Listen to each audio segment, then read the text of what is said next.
নেতা মন্ত্রীরা দিব্যিতে থাকলেও তেলের জন্য শান্তিতে নেই রাজ্যবাসী। তেলের জন্য দীর্ঘ লাইনে দাঁড়িয়ে নাজেহাল রাজ্যের মানুষ।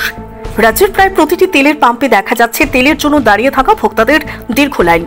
এ গরমে দাঁড়িয়ে তেল নিতে হচ্ছে ভোক্তাদের। ক্ষোভে ফুঁসছে জনগণ, কিন্তু মুখ খুলে বলতে পারছে না কিছু।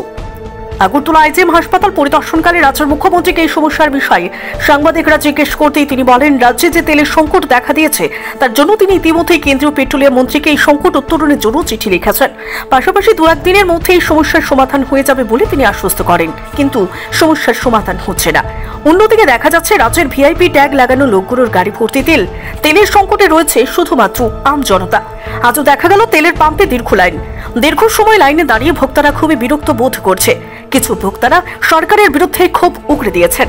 এখন দেখার বিষয় কবে নাগাদ স্বাভাবিক হয় এই পেট্রোল ও ডিজেল সংকট। Bureau report, planet Tripura news.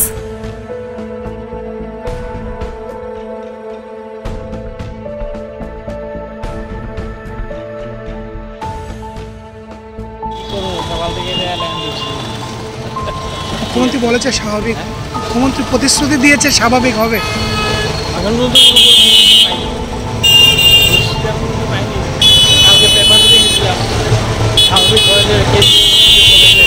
দু-একদিনের ভিতর স্বাভাবিক হবে, কি বলবেন? উনি তো বলেছেন প্রতিশ্রুতি রক্ষা করবেন, এখন দেখা যাক উনি কতটা রক্ষা করেন, সেটাই আমাদের বিচার্য বিষয় আর কি। এখন উনি যখন বলেছেন কিছু একটা করবেন হয়তো। কখন থেকে দাঁড়িয়েছেন? প্রায় হয়ে গেল তো 1.5 ঘন্টা হয়ে গেল। আমরা শুনছি ভাই যে আগে গেছে, তারপরেও লাইন এখনো পূর্বশার দিকে পেছন দিকের দিকে আইতেছে।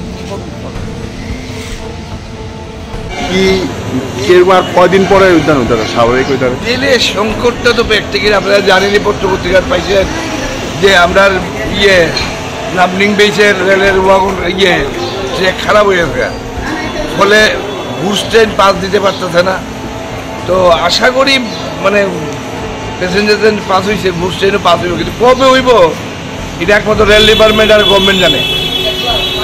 স্যার, আপনি আজকে তেল সংকট নিয়ে কেন্দ্রীয় রেলমন্ত্রীর সঙ্গে কি কথাবার্তা হয়েছে? আমি গতকাল পাঠিয়েছি চিঠি, ওনার সাথে আমার ডাইরেক্ট, কারণ এখন তো ব্যস্ত সবাই ইলেকশন নিয়ে। আমাদের যারা অফিসাররা আছেন আমি খবর নিলাম, ওনারা অলরেডি যোগাযোগ রেখেছেন।